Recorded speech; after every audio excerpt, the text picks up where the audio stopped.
Midnight wrapped the town of Dustrock in silence. The kind of silence that felt thick, ancient, like the land itself had forgotten how to speak. The wind dragged dust along the empty streets, whispering stories no one cared to remember. On the outskirts of town, where the prairie met the bones of the desert, a small porch creaked beneath the weight of an old man in a weathered rocking chair. Sheriff Elias McGraw hadn't spoken in 10 years, not since the fire, not since the blood. Locals said his voice had died with the boy he couldn't save.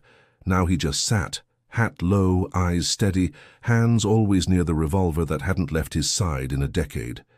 Then out of the night came the sound of footsteps. Not fast, not frantic, staggering, broken. He didn't move.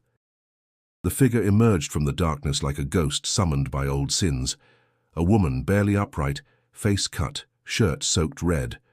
She stumbled forward, collapsed hard on the wooden boards before him, and looked up with eyes wide and desperate.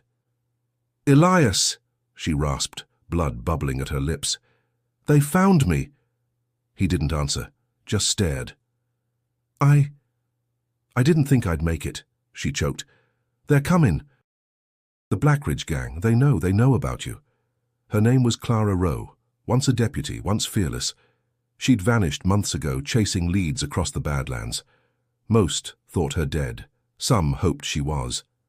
Now she was here, bleeding on the porch of a man who hadn't uttered a single word in a decade. And he still said nothing. She gritted her teeth, dragged herself up onto one elbow. "I bought you time," she whispered, "but they'll be here by dawn. You hear me, Elias?" He nodded, slowly. No emotion, no shock. Just that same cold fire behind his eyes, the kind men only carried when they'd survived too much. A gust of wind swept past, carrying with it the low cry of a coyote far in the hills. Clara winced and collapsed again, breathing heavy. "You're the only one who can stop 'em," she gasped. "You trained half of Dustrock, they forgot, but I didn't. You're not done yet, you can't be." Elias leaned forward, lifted her carefully, arms steady despite the weight of time and pain. He pushed the door open with his boot, carrying her inside without a word. Behind them, the desert stretched out like a wound that would never heal. Before we uncover the truth buried in the desert sands, make sure to subscribe so you never miss a story from the frontier's edge. Inside the dark cabin, Elias laid her on the cot beneath the window. She drifted into unconsciousness, still clutching something close to her chest. He looked down at it, a scrap of leather stained with blood. It was a badge. His. And for the first time in 10 years, Elias McGraw blinked like a man remembering something he'd sworn to forget. The cabin was dark, lit only by the dim glow of a dying oil lamp. Elias moved with the practiced silence of a man who had patched wounds before, too many times. His hands, though rough with age, were precise. He cleaned the blood from Clara's side, pressed a cloth against the gash and wrapped it tight. She winced but didn't wake. The silence inside was heavy. Only her ragged breaths filled the room. Then she stirred. Her eyes fluttered open, blood-crusted lashes parting. "You still got it," she muttered, voice dry as sandpaper. "Didn't think I'd find you here." Elias didn't respond. "I wasn't running," she said, watching him. "I was tracking someone tied to them. I got too close." She shifted, hand trembling as she reached into her coat and pulled out a folded map. The edges were torn, smeared with dried blood. She held it out. "They're moving," she whispered. "The Blackridge gang, Malachi's men. They're not just passing through, they're coming here." Still, Elias remained silent. Clara looked him over, her gaze hardening. "You know why, don't you?" He met her eyes, but gave no answer. Clara coughed, pain shooting through her ribs. She clenched her jaw, then continued. "They found out who you are, what you did. They've been asking questions all over the frontier. And when they learned I used to ride with you," she trailed off, eyes darkening. "They took me in, thought I could lead them to you. I played along, got names, routes. But I slipped. They caught on. I barely got away." She pointed toward the east window. "I saw dust on the horizon. They're close, Elias. I bought us a few hours, maybe less." Elias rose, slow and steady, and walked to the window. The desert beyond was dark, but the air carried a tension he could feel in his bones. "They think you're dead," Clara said behind him. But they're not sure. That's why they're coming, to finish what they started. And they'll burn Dustrock to the ground if they have to. Elias's shoulders rose and fell with a breath. Nothing more. Clara's voice lowered. You can't hide anymore. I didn't crawl here just to die on your floor. I came because I remember who you were before all this silence. I came because I believe you're still that man. She leaned back against the cot, exhausted. You don't have to talk, Elias, she whispered. Just do something. Like you used to. Outside, the wind shifted. A chill ran through the night. Elias stepped away from the window, sat down beside her and picked up the blood-stained map. His eyes scanned the marked routes, the notations in her shaky handwriting. He didn't speak, but his hands curled into fists. By dawn, word had begun to spread, the kind of whispers that drifted between cracked shutters and creaky saloon floors. Clara rose alive. She's with him, with McGraw. The name still carried weight in Dustrock, even if no one dared say it loud anymore. Old-timers at the general store remembered the days when Elias McGraw walked the streets with a badge on his chest and a storm in his eyes. A man who cleaned out gangs like rattlesnakes from a barn. A sheriff who didn't negotiate, he ended things. Then came the fire. No one agreed on the details. Some said it was a hostage standoff gone wrong. Others swore it was revenge from a gang he'd crossed. But everyone remembered the final moment. Elias stepping out of a burning house, carrying a child's lifeless body in his arms. His own deputy dead beside him. Blood, smoke, and silence. He hadn't spoken since. In the years that followed, Dustrock grew quieter. Safer, maybe, but colder. Without Elias's voice, the town learned to survive without his law. The saloon got a new owner. The jailhouse stayed empty. Folks just looked the other way when trouble came. Clara Rowe had been there that day, young, just starting her path in law enforcement. She hadn't worn a badge yet, barely more than a witness, but she never forgot the fire. Or the man who emerged from it broken, burned, and silent. She had joined the marshals not long after, driven, determined, ruthless in the field. Rumors said she hunted outlaws not just for justice, but for something deeper, redemption maybe, or revenge. Now she was back in Dustrock, lying wounded in the very house where McGraw had buried his voice, and she hadn't come empty-handed. Tucked beneath her coat was something worn and weathered, a second badge. His. The one he'd thrown into the ashes after the fire. She'd found it years ago, hidden beneath a floorboard in the old sheriff's office. She'd kept it. Clara stirred again, reaching weakly toward the nearby table. Her fingers brushed the edge of a leather pouch and dragged it closer. Inside were photographs, black and white portraits of men with hard eyes and harder reputations. Wanted posters, some marked with red XS, all with ties to the Blackridge gang. She spread them slowly, placing one face down. Elias approached, silent as ever. He looked at the photographs, jaw clenched tight. His gaze landed on the face-down image. Clara turned it over. It was a boy, barely 16. The youngest of them all. His name's Jude, Clara whispered. Malachi's nephew. He's the one who set the fire. She paused, watching Elias's expression shift, just barely. I needed you to see his face, she said. You need to remember what they took. For the first time, Elias knelt beside her and took the photograph in his calloused hands. His eyes stayed locked on the boy's face. He didn't say a word, but Clara knew he remembered. Far out beyond the mesa, the land pulsed with dust and menace. The Blackridge gang was on the move. Malachi Blackridge rode at the center, broad-shouldered and cruel-eyed, his black duster flapping like a raven's wings in the wind. Around him rode his men, scarred, sunburnt, and grinning with the confidence of those who had never lost. Their reputation stretched across 3 territories: ambushes, arson, executions. Wherever they passed, silence followed. But this time was different. This wasn't a raid. It was a message. Personal. Malachi held the letter crumpled in his hand. Clara's handwriting forged under duress. She'd fed him enough truth to chase the scent, but left enough out to give herself a chance. It was enough. He knew where she'd go, knew who she'd run to. McGraw, Malachi muttered, venom in the syllables. To his left rode Cutter, the gang's tracker, scar lining his jaw like a canyon ridge.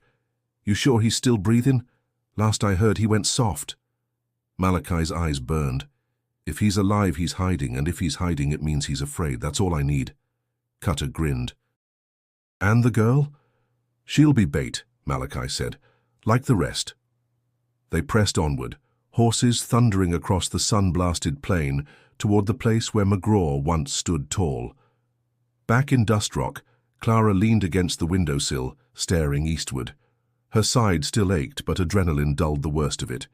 She could feel them coming. Not just in her gut, but in the way the sky seemed to tighten, the light sharp and brittle. They're close, she murmured. Elias stood beside her. He hadn't spoken, but his every movement had sharpened. He wasn't just watching anymore. He was calculating. The map Clara had brought now lay open on the table behind them, weighed down with bullets and memories. She glanced at him. You remember Malachi? His eyes narrowed slightly. A silent yes. He's not the same man you put in the dirt, Clara said. Worse now, crazier. He runs that gang like a cult, calls them his flock. She tapped the photo of Jude, the boy with the hollow eyes. Malachi raised him after the fire, she said, twisted him. Made him believe you murdered his family. Elias looked at the image for a long moment. I was undercover for months, Clara continued. They don't just want you dead, they want you humiliated. They want the town to see it. That's why they're coming here.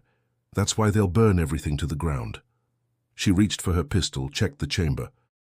We've got maybe until sunrise. Elias turned and walked to the corner of the room where a covered object leaned against the wall.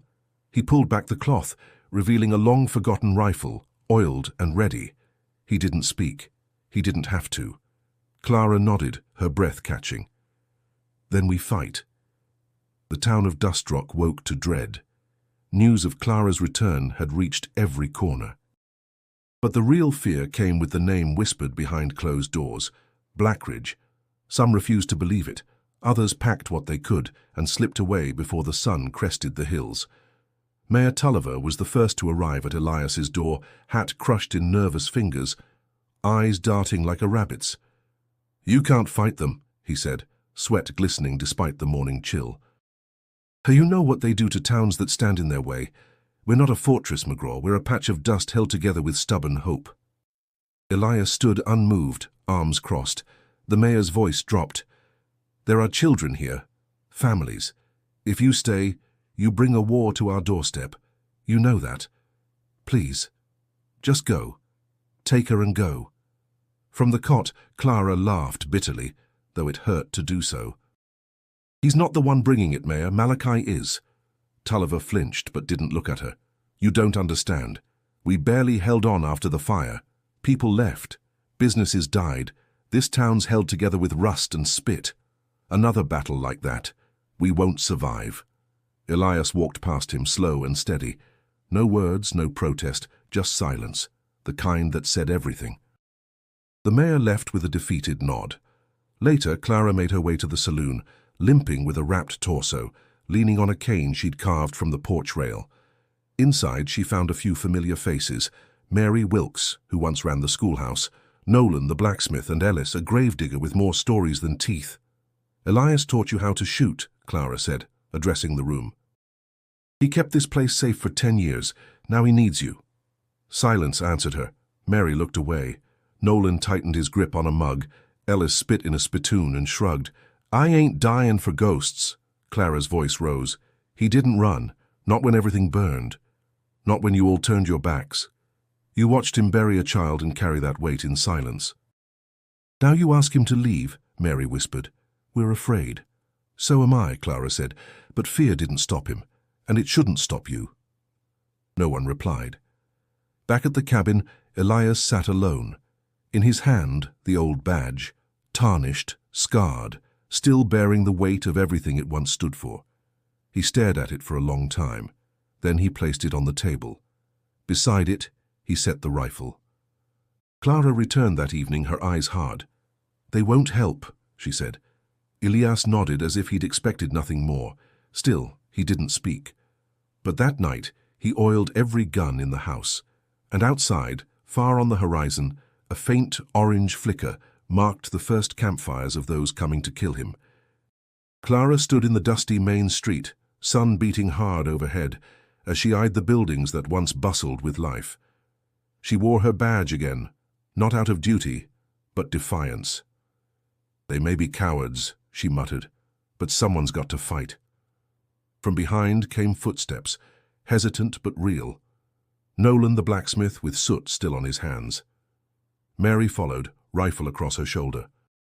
Even Ellis showed up, dragging a crate of old shells like it weighed more than his conscience. "I ain't much for speeches," Clara said, "but you showed up, and that's enough." Elias arrived last, dragging behind him a wooden chest long sealed with rusted chains. He broke it open without ceremony. Inside lay memories, 2 revolvers, silver-polished but worn, a sawed-off shotgun, ammo, and a knife with notches carved deep in the hilt. Weapons from another life. He laid them out on a table, then stepped back. Clara picked up one of the revolvers, balanced it in her hand. Still sharp. They trained all afternoon.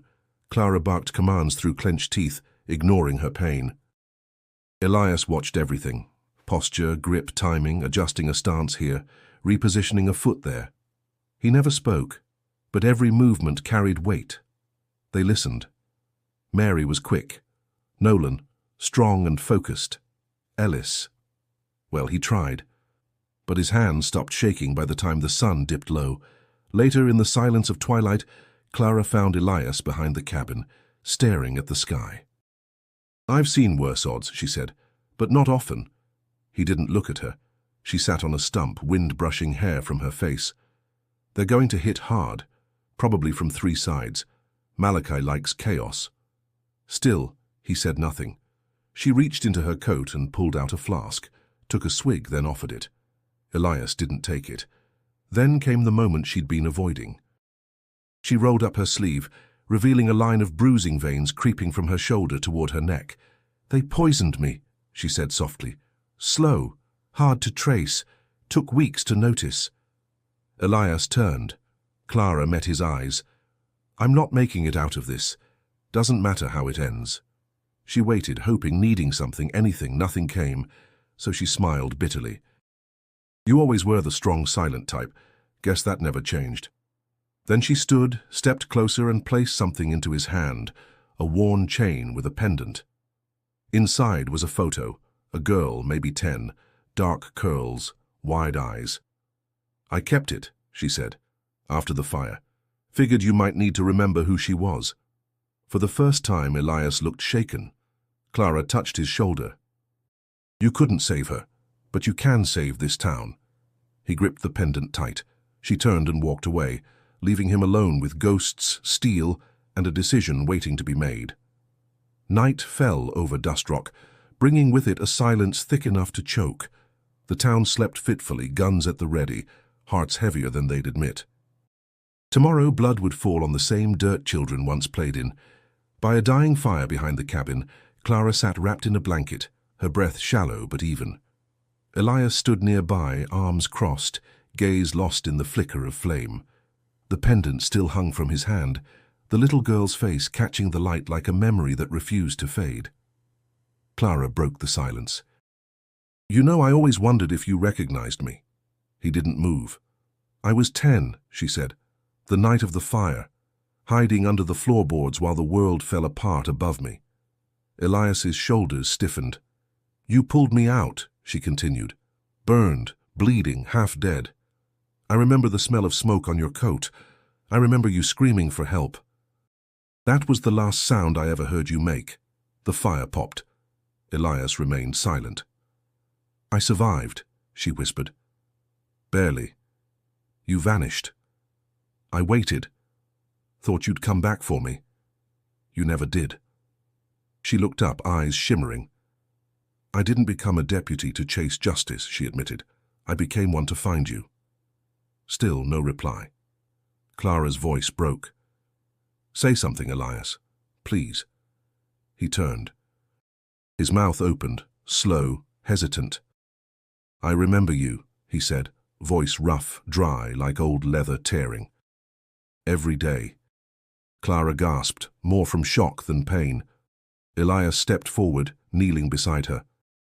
"I didn't come back," he said, the words tumbling out like bricks pulled from a dam. "Because I didn't think I deserved to." She blinked. "That wasn't your choice to make." His eyes found hers, haunted, human. "I was supposed to protect you, all of you, and I failed." "You didn't," she whispered. "You saved me, and now you can save them." The silence returned, but it felt different now, less like a burden, more like a shared breath. Elias took the pendant and placed it in her hand. "She would have grown up brave," he said. "Like you." Clara laughed once, softly. "I take after my heroes." He stood, gaze shifting to the east. The sky beyond the hills darkened further, not with night, but with the quiet before war. "I'll end this," he said. She nodded. "For her?" "For all of them." Elias walked away, his stride sure, voice reborn. Clara watched him go, heart heavy, but finally at peace. In the distance, coyotes howled, and the desert listened. The first shot cracked through the morning mist like lightning splitting dry wood. Then came the thunder. The Blackridge gang poured into Dust Rock with a fury honed by years of unchecked violence. Hooves pounded the ground, rifles flashed from the rooftops, and smoke curled into the rising sun. They came in waves, shouting, firing, burning. Dust Rock had seen hell before, but this was personal. From behind barrels, windows, and shadows, the town fought back. Mary Wilkes dropped the first rider with a clean shot to the chest, her schoolteacher's hands steady as stone. Nolan held the west alley with a shotgun, firing slow, measured blasts that broke the charge of two men trying to flank. Even Ellis, muttering curses through his cracked teeth, managed to wing a gunman near the livery stable. Elias moved like a ghost, silent, precise. He flowed through the chaos, revolvers drawn, firing with the calm of a man who had already died once and come back sharper. Two men went down before they knew what hit them. A third reached for his belt. Elias didn't let him finish. Clara stood behind cover at the main intersection, blood seeping again through her bandages, but her aim was steady. She shot one rider clean from his saddle. Another she dropped with a bullet to the knee. "They're circling," she shouted, "cutting the back alley." Elias nodded, already moving. He caught the flankers by the blacksmith shop, two young men, one barely more than a boy. He hesitated only a second, long enough to see their fear, then pulled the trigger. No time for mercy. Then came the scream. Malachi had arrived. He rode down the main street like a demon, long coat trailing, teeth bared in something between a grin and a snarl. Behind him came the rest of the gang, half a dozen killers fanned out like wolves, sweeping the buildings with fire and fury. Elias stepped into the open. Malachi saw him and pulled hard on the reins. "Well now," he called out, voice booming. "The dead do walk." The gang paused behind him, confusion flickering through their eyes. Malachi dismounted slowly, tossing his rifle aside. He cracked his neck, rolled his shoulders. "Didn't think you had it in you to show your face again, Sheriff." Elias didn't respond. Malachi spread his arms. "You ready to finish what we started?" They stood 10 paces apart. No one moved. Then Elias took a step forward. Malachi laughed. "Still not talking? Let me do the honors." He drew. Elias was faster. 2 shots, one to the chest, one to the throat. Malachi staggered back, eyes wide with disbelief, hands clutching blood. He collapsed, gurgling. The gang froze. And Dust Rock roared. Silence fell, sudden and raw. Malachi's body lay sprawled in the dirt, the dust around him turning crimson. His men hesitated. Without his voice, they were just guns with no aim. A few tried to rally, but Dust Rock rose with fury in its veins. Nolan charged with a hammer in hand. Mary fired from the rooftop like an avenging spirit, and Ellis, half limping, half laughing, tossed a bottle of kerosene into a cart and lit the fuse. Within minutes, the gang was broken. Some fled, some fell. Those who surrendered found themselves stripped of weapons and tied to the old hitching post, watched by townsfolk who had forgotten what fear tasted like. Elias stood over Malachi's corpse, breathing heavy, blood spattered on his coat. He looked down at the man who had haunted his sleep for a decade. Whatever satisfaction he'd thought might come with this moment wasn't there. Behind him, Clara collapsed to one knee. He turned fast, catching her before she hit the ground. Her skin was pale, her breath shallow. "I told you," she murmured. "Poison doesn't wait forever." Elias laid her gently in the shade of the sheriff's office, his eyes searching hers, desperate for something he couldn't say. "I didn't come here to die," Clara whispered, "but I knew I might." "Don't," Elias said, his voice low, cracked. "Don't you leave now." She smiled weakly. "I finally got you to talk. That's something." Tears stung his eyes, but he blinked them away. "You saved this town," he said. "You did," she replied. "I just reminded you how." Her hand trembled as she reached for the pendant, still hanging around his neck. She closed her fingers around it. "She'd be proud of you," Clara whispered. "I am." Her grip loosened. Elias felt her leave. The world tilted. He held her for a long time, until the wind shifted and the morning sun began to rise behind the ridge. Someone came forward with a blanket. Another brought a shovel. But Elias didn't move. Later, as the town gathered to bury the dead, 2 badges were placed together in the earth, his and hers, side by side. A symbol not of law, but of redemption, of 2 lives burned and beaten, but not broken. The sky was gold as they lowered her down. The people of Dust Rock bowed their heads, and Elias spoke. "Her name was Clara Rowe," he said, voice rough but steady. "She wasn't just a deputy. She was better than that. She was brave when no one else was. She reminded me who I used to be, who I still could be." He placed a single white stone atop her grave. "Rest easy," he said. Then he stood. And the town stood with him. Dustrock healed slowly, like a scar that no longer bled but never fully faded.